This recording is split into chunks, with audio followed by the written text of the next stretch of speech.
Hijau ya kah? Kecil lah. Yang ni Bukan ucun lah. kan kecil. Ucun ni dah nak aku. Serpihan roket Long March 5B milik China dikesan melintasi ruang udara Malaysia di beberapa kawasan termasuk sekitar Sarawak pada 31 Julai. Kementerian Sains, Teknologi dan Inovasi MOSTI dalam kenyataan memaklumkan pemantauan secara berterusan pihaknya menerusi Agensi Angkasa Malaysia serta kenyataan oleh Agensi Angkasa China mendapati kemasukan semula serpihan roket berkenaan ke ruang udara bumi dikesan pada jam 12.55 tengah malam waktu Malaysia. Ucun ni dah nak aku. Subhanallah. Semua dulu lah. Dia lah, sepanin.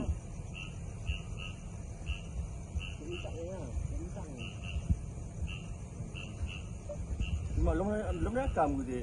Gempa awal pagi tadi apabila dapat menyaksikan dengan jelas serpihan roket Long March 5B milik China yang melintasi ruang udaranya.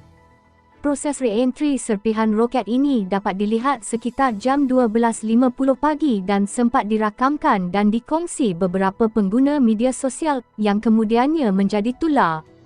Ia berbentuk berbola api panjang, seakan-akan meteor.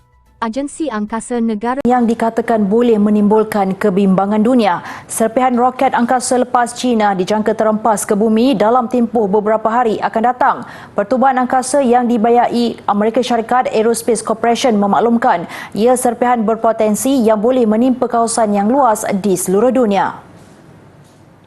Serpihan itu adalah sebahagian daripada roket Long March 5B China yang dilancarkan pada Ahad lalu dari Pusat Pelancaran Angkasa Weichang di selatan China. Agensi berpangkalan di El Segundo, California itu memaklumkan serpihan roket tersebut dijangka mula memasuki semula ruang udara bumi tanpa kawalan sekitar 31 Julai ini. Medan serpihan roket pengangkut itu turut diramalkan jatuh di sebahagian besar Amerika Syarikat selain Afrika, Australia, Brazil, India dan Asia Tenggara. Roket pengangkut seberat 23 tan metrik itu adalah sebahagian daripada apa yang dikatakan oleh pengkritik sebagai siri kemalangan tidak terkawal yang memperlihatkan risiko perlumbaan angkasa lepas China yang semakin meningkat dengan Amerika Syarikat. Pada Mei 2021, serpihan satu lagi roket Long March telah jatuh di Lautan Hindi, menimbulkan kebimbangan terhadap tindakan agensi angkasa lepas China yang hilang kawalan ke atas roket yang dilancarkan semasa ia jatuh kembali ke bumi. Aeronautik dan Angkasa Lepas NASA mendakwa China tidak berkongsi maklumat berhubung pemacu roket Long March 5B milik negara itu yang dilaporkan jatuh semula ke bumi. Beijing didakwa menyembunyikan fakta mengenai trajektori khusus yang diperlukan untuk mengetahui di mana kemungkinan serpihan itu jatuh. Pentadbir NASA Bill Nelson berkata semua negara peneroka angkasa harus mengikuti amalan terbaik yang sudah ditetapkan selain melaksanakan tanggungjawab mereka untuk berkongsi maklumat itu lebih awal. Ia bagi membolehkan ramalan mengenai potensi risiko kesan serpihan diketahui agar tidak mengancam nyawa orang awam.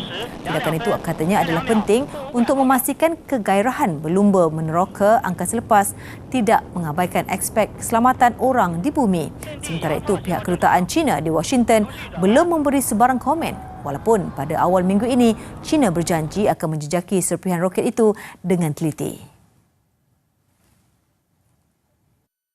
Jurucakap Pejabat Kejuruteraan Angkasa China hari ini dipetik berkata serpihan daripada roket terbabit dilaporkan terbakar dan musnah apabila memasuki atmosfera bumi sebelum gugur berdekatan Kepulauan Maldives. Terdahulu, Beijing percaya kesan kerosakan daripada segmen roketnya yang gugur ke bumi tidak mengakibatkan kerosakan yang besar. Sebelum ini, data ketenteraan Amerika Syarikat SpaceTrack menjangkakan segmen roket itu memasuki atmosfera pada jam 2.11 pagi waktu tempatan di Mediterranean. Roket Long March 5B yang dilancarkan China pada 29 April lalu membawa modul pertama stesen angkasa lepas kekal milik negara itu.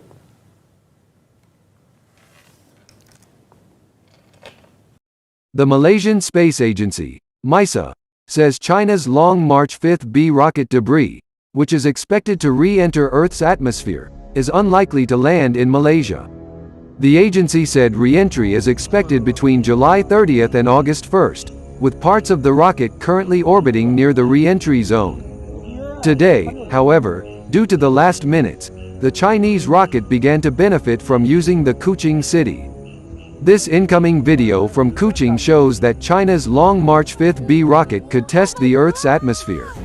It could be like debris or to Brunei soil. We are waiting for it from global agencies. There is not much news for now. Don't forget to subscribe for new and news. Thank you for listening to me.